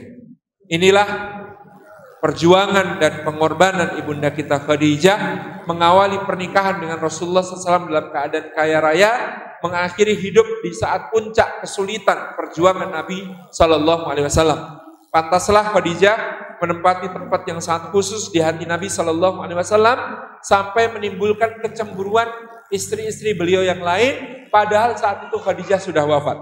Kata Aisyah, aku tidak pernah cemburu kepada istri Rasulullah yang lain melebihi cemburu kepada ibunda kita Khadijah. Karena Masya Allah, Rasulullah itu kayak gak pernah lupa sama Khadijah. Dikit-dikit nyebut Khadijah, dikit-dikit nyebut Khadijah, dikit-dikit ini temannya Khadijah, dikit-dikit ini keluarganya Khadijah, dikit-dikit ini urusan dengan Khadijah. Bahkan beliau ketika menggilir istri-istrinya, datang ke tempat istri-istrinya yang rumahnya berbeda-beda, kemana-mana Rasulullah kalau datang bawa selimut yang dulu adalah milik ibunda kita Khadijah. Maka kata Aisyah suatu hari, apakah kau tidak bisa melupakan Khadijah? Bukankah dia sudah tidak ada lagi? Bukankah Allah sudah menggantimu yang lebih baik daripada dia? Kata Nabi SAW, demi Allah, Allah tidak pernah mengganti untukku yang lebih baik daripada Khadijah. Dia beriman kepadaku ketika semua orang kufur. Dia membenarkanku ketika semua orang mendustakan. Dia memberikan hartanya kepadaku untuk perjuangan ketika semua orang bakhil dan menahan harta mereka. Dan dia memberiku, lewat dia Allah memberiku anak-anak yang tidak diberikan oleh Allah melalui istri-istriku yang lain. Itu yang dikatakan Nabi SAW tentang ibunda kita Khadijah radhiyallahu anha. Ternyata dari 11 istri-istri Nabi SAW yang mau kita ceritakan, baru cerita satu saja belum selesai. Insya Allah mudah-mudahan lain waktu bisa kita sambung serial para ummahatul mukminin dengan perjuangan, dengan berbagai pengorbanan mereka di dalam dakwah. Dan karena waktu yang membatasi kita, saya kembalikan kepada pembawa acara. Mohon maaf atas segala yang kurang berkenan. Jazakumullah khairan. Wassalamualaikum warahmatullahi wabarakatuh.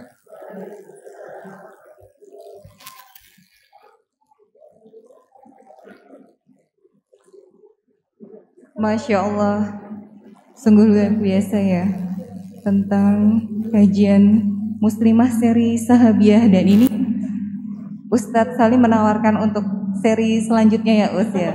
11 berarti ada 10 lagi nanti kajian berikutnya. Ada 2 pertanyaan Ustadz di sini. Pertanyaan yang pertama adalah bagaimana cara Rasulullah mendidik istri-istri beliau pada saat beliau berpoligami? Apakah istri-istrinya ada yang pernah berselisih paham? Baik. Ini pertanyaan pertama. Barakallahu fikum. Langsung dijawab. Ya, langsung aja. Baik. Para bunda yang dirahmati Allah, ini tentu sebenarnya materi berikutnya ya. Kita berikan overview sedikit saja bahwa pasti pernah terjadi masalah di antara istri-istri Nabi Sallallahu Alaihi Wasallam. Dalam sejarah bahkan konon istri-istri Nabi terbagi menjadi 2 geng utama. Gengnya ibunda kita Aisyah dan gengnya ibunda kita Ummu Salamah radhiyallahu anha. Jadi kalau gengnya ibunda kita Aisyah ini yang muda-muda, Aisyah, Hafsah dan lain sebagainya. Gengnya Ummu Salamah yang senior, yang lebih keibuan, yang lebih dewasa gitu ya. Salah satu cerita tentang masalah di antara kedua beliau, yaitu ibunda kita Aisyah dan ibunda kita Ummu Salamah, adalah bahwa pada suatu hari ada tamu datang kepada Rasulullah SAW. Ketika tamu datang kepada Rasulullah SAW, maka ditemui oleh Rasulullah di rumahnya ibunda kita Aisyah. Jadi Rasulullah itu tidak punya rumah, yang punya rumah istri-istrinya. Jadi di rumah ibunda kita Aisyah. Nah, ketika sedang ngobrol dengan tamu ini, ibunda kita Salamah rumahnya seberang. Ibunda kita Salamah ngelongok, oh kok kayaknya tamunya belum disuguh. Ketepatan di rumah ibunda kita Ummu Salamah ada makanan. Maka ibunda kita Ummu Salamah berinisiatif, maksudnya tentu baik. Ini tamunya Nabi belum disuguh kok, ya disuguh gitu kan. Disuruhlah seorang jariyah, seorang pelayan perempuan nganter makanan itu kepada Rasulullah dan para tamunya yang ada di rumah ibunda kita Aisyah. Dihidangkanlah makanan itu. Rasulullah gembira, sampaikan terima kasih kepada Ummu Salamah, semoga Allah membalasnya dengan kebaikan. Lalu beliau mengatakan, "Kulu, tafadhalu, silakan makan." Tamu-tamunya baru mengulurkan tangannya untuk ambil makanan dari piring besar itu yang ada di tengah mereka. Ibunda kita Aisyah di dalam kamarnya merasa kedaulatannya dilanggar. Iki ki omah kowe. Ini tuh tamunya Rasulullah di rumah gue. Siapa yang kasih izin untuk nyuguh tanpa seizin saya? Kan gitu. Wajar nggak? Wajar. Yone aman. Nah, apa-apa. Gitu kan? Ini ibunda kita Aisyah kemudian tersinggung. Beliau cemburu. Keluar dari bilik. Brak mendekati Rasulullah dan para sahabat yang sedang tangannya mau nyopot hidangan. Oleh ibunda kita Aisyah, piringnya ditaplek, plak, vuk, prak. Piringnya pecah, hidangannya berhamburan. Nabi SAW apa yang dilakukan? Bu, kinten-kinten saya juga tidak bisa membayangkan istri sendiri banting piring depan tamu. Oh, itu berat loh, itu ujian yang sangat berat bagi seorang suami. Kalau tidak sabar, berdiri berkacang pinggang, kemudian mengatakan, apa maksudmu? Dasar istri nggak tahu diri, kan begitu? Nah, kalau istrinya nggak tahu diri, maka suaminya lebih nggak tahu diri. Unek-unek ke bojone ngarepe wong. Nah, ini makanya sebuah kesadaran istri itu sudah bagian dari dirinya. Kalau ada sesuatu ya ditanggung bareng kan gitu. Maka Rasulullah diam, nggak ngomong apa-apa sampai ibunda kita Aisyah balik masuk kamar nutup pintu, brak. Maka yang dilakukan Rasulullah kemudian sangat-sangat solutif, seperti pesan Butejo dan juga ibu sing solutif.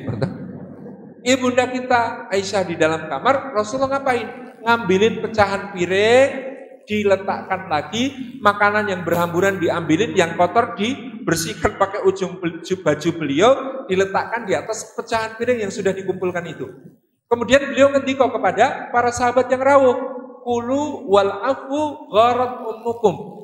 Silahkan makan dan mohon maaf, ibu kalian tadi cuma lagi cemburu aja kok. Gak ada yang disakiti, gak ada yang dijatuhkan martabatnya. Solutif, monggo silahkan makan, ibu kalian tadi hanya sedang cemburu. Ya, meskipun kalau saya jadi tamunya tetap kepikiran gitu. Insya Allah ya, ono bojo kok sabare kayak gini ya, Rasulullah itu. Nah, kemudian orang itu nyuwun sewu, Bu, kalau melakukan sesuatu karena cemburu, karena cinta, berbuat kasar, pasti habis itu nyesel. Nggak betul, Bu? Nate nyentak bojo, bener? Pernah bentak suami? Pernah. Habis itu nyesel, betul? Nyesel. Hampir semua yang melakukan karena cinta itu nyesel. Bedanya ada orang yang nyesel lalu minta maaf, ada orang yang nyesel tapi gengsi. Ibunda kita Aisyah enggak gengsi. Beliau nyesel, keluar dari kamar, mendekati Rasulullah, menggenggam tangan Rasulullah, kemudian tanya, maaf, terus gimana? Rasulullah juga kalimatnya solutif. Apa pendidikannya Rasulullah kepada Aisyah? Piring diganti piring, makanan diganti makanan. Solutif lagi. Jadi untuk menebus kesalahan Aisyah, beliau harus ngejoli piringnya Ummu Salamah, harus membuat hidangan seperti yang dibikin oleh Ummu Salamah. Clear. Ini sesuai sabda Rasulullah, wanita itu dari tulang rusuk yang bengkok. Kalau kalian paksa luruskan patah, kalau kalian biarkan tetap bengkok. Maka caranya adalah dengan kelembutan, luruskan dengan kelembutan. Tadi kalau ibunda kita Aisyah banting piring terus Rasulullah berdiri marah-marah, itu namanya mematahkan. Tapi kalau Rasulullah pas Aisyah bilang, terus gimana? Gak apa-apa sayang, pokoknya I love you, gak usah dipikirin. Itu namanya membiarkan tetap bengkok. Jadi Rasulullah tengah-tengah, gitu ya, meluruskan dengan kelembutan sehingga efektif. Itu contoh bagaimana Rasulullah mendidik istrinya, ya meskipun kadang ada masalah-masalah di antara mereka. Nanti ceritanya seru-seru, tapi kalau ada waktu kesempatan yang akan datang insya Allah. Demikian Allah a'lam bishawab. Jazakumullah. Yang kedua, masih ada pertanyaan lagi. Bagaimana cara menyikapi ketika suami belum taat, tapi istri pengen berhijrah? Monggo Ustaz. Barakallahu fikum. Ini termasuk kebaikan yang luar biasa. Istri sudah memulai langkah ya untuk berhijrah menjadi pribadi yang lebih baik. Tentu bersama-sama akan lebih terasa nyaman dan indah. Hijrah bareng itu tentu adalah sebuah hal yang sangat ideal ya bagi sepasang suami istri. Nah tentu kadang-kadang ada kondisi tidak ideal yang merupakan bagian dari ujian Allah kepada kita. Sudah kita memulai kebaikan, tapi suami belum. Ya pelan-pelan, ya sedikit demi sedikit ya, kita tunjukkan. Yang pertama bahwa dengan hijrah kita menjadi istri yang lebih baik bagi suami. Kita menjadi istri yang lebih solihah bagi suami. Kita menjadi istri yang akhlaknya semakin mulia kepada suami. Kalau suami lihat bukti, dia akan tertarik. Kok kowe saiki beda bu? Kok kamu sekarang beda? Kok sekarang lebih baik? Sekarang belum minta kopi sudah dibikinin kopi. Sekarang pulang dari kantor nyambutnya kok wangi.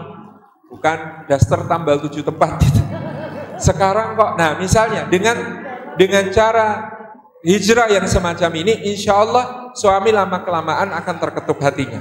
Tentu disertai dengan banyak mendoakan, karena yang memiliki hidayah adalah Allah. Ya, jadi doakan terus, insya Allah mudah-mudahan Allah berikan hidayah, Allah berikan petunjuk kepada suami untuk menjadi pribadi yang lebih baik. Pelan-pelan nanti ketika sudah terketuk, ya biasakan memberi hadiah. Nah, misalnya nyindirnya itu yang gampang, menjelang maghrib, kok suami masih di depan laptop misalnya, ya datengin, bawain sarung yang sudah terlipat rapi, peci baru, sejadah gitu. Mas, bentar lagi adzan. Cuma info aja, nggak apa-apa. Terus taruh itu di sampingnya. Mungkin upaya pertama belum sukses, ternyata dia nggak ke masjid tetepan gitu ya. Insya Allah hari berikutnya pelan-pelan dan seterusnya. Jadi lama-lama nanti mungkin diajak kajian atau nonton kajian dulu di YouTube gitu ya, dan lain sebagainya. Mudah-mudahan dengan doa, ikhtiar, semuanya Allah SWT akan bukakan hatinya. Demikian Allah alam bisa. Masya Allah jawabannya begitu singkat padat. Mungkin masih bersedia menjawab pertanyaan dari umi-umi yang hadir di sini, Ustaz? Oh, enggak. Masih dibuka satu pertanyaan. Monggo, ada yang bertanya tidak? Silahkan. Tadi 2 orang penanya boleh mengambil door prize di depan ya. Monggo. Atau ada yang menyusul ingin bertanya? Oh ya, 1, baik.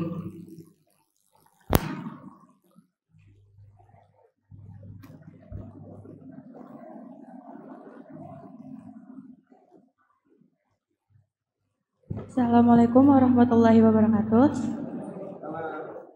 Ustaz, saya ingin bertanya, bagaimana cara menjadi sebaik-baiknya istri, cara meneladani ummahatul mukminin secara sederhana di dalam rumah? Di tengah-tengah tantangan zaman sekarang, seperti dengan adanya sosial media, terus apalagi dengan adanya web series yang sedang viral di mana-mana. Ya, terima kasih. Assalamualaikum warahmatullahi wabarakatuh. Waalaikumsalam warahmatullahi wabarakatuh. Penjaga pertama bagi keluarga kita adalah doa. Maka tugas suami maupun istri adalah memperbanyak doa.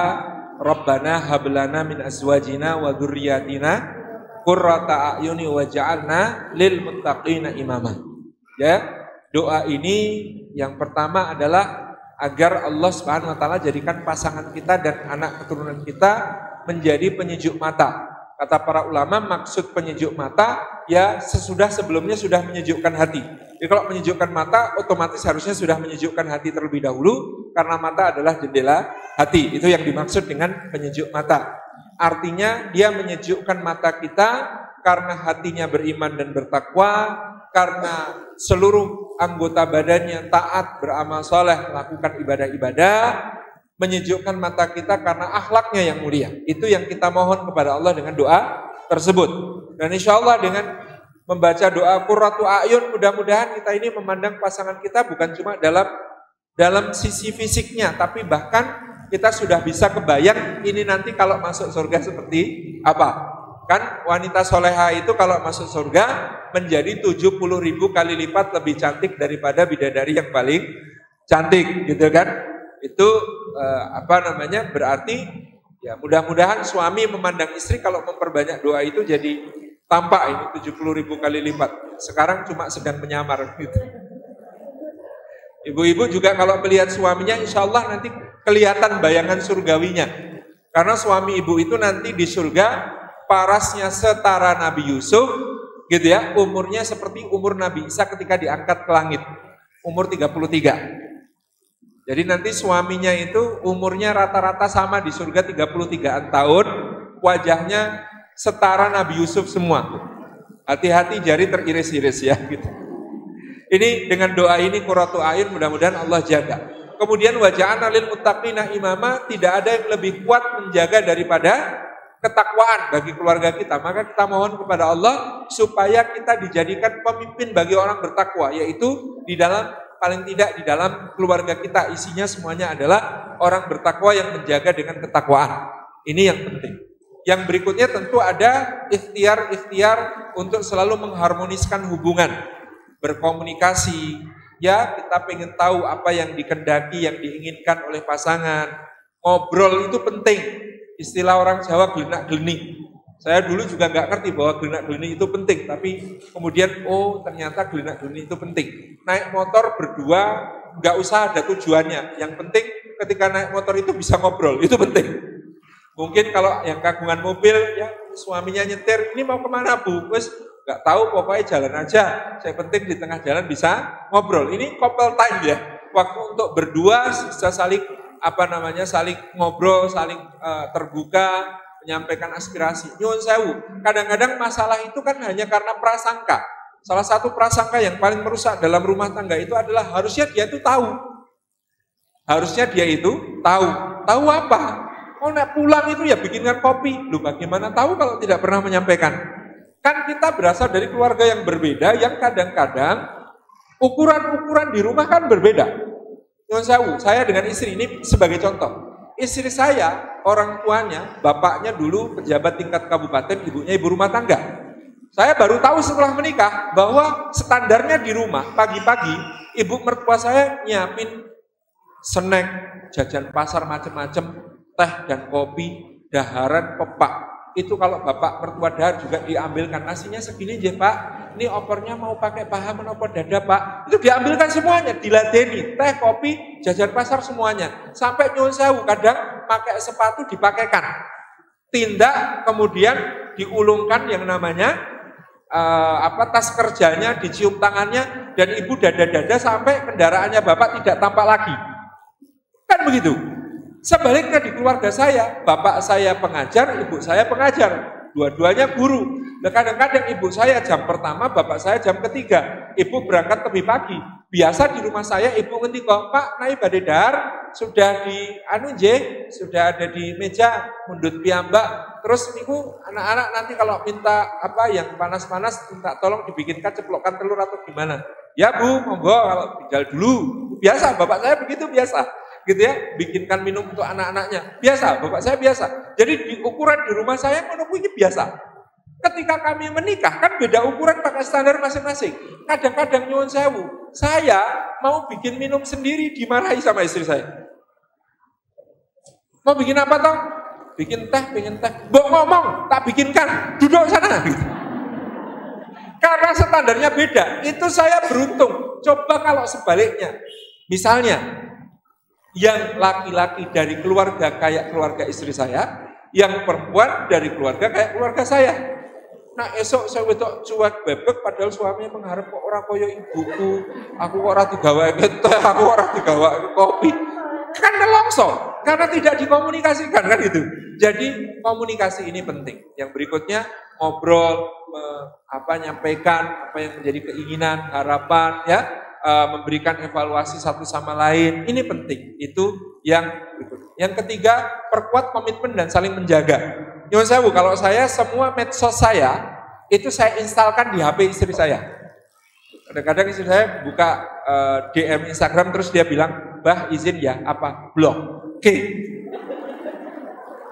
Itu karena memang penting kadang-kadang. Nyuwun sewu, bayangkan zaman sekarang memang kan godaan itu luar biasa. Ya, saya pernah lihat yang di blog itu karena apa? Saya pasang story lagi gendong anak, terus ada komentar di japrian Instagram terhadap story itu. Bunyinya, Masya Allah, jadi gemes, pengen nyium bapaknya. Astagfirullahaladzim gitu.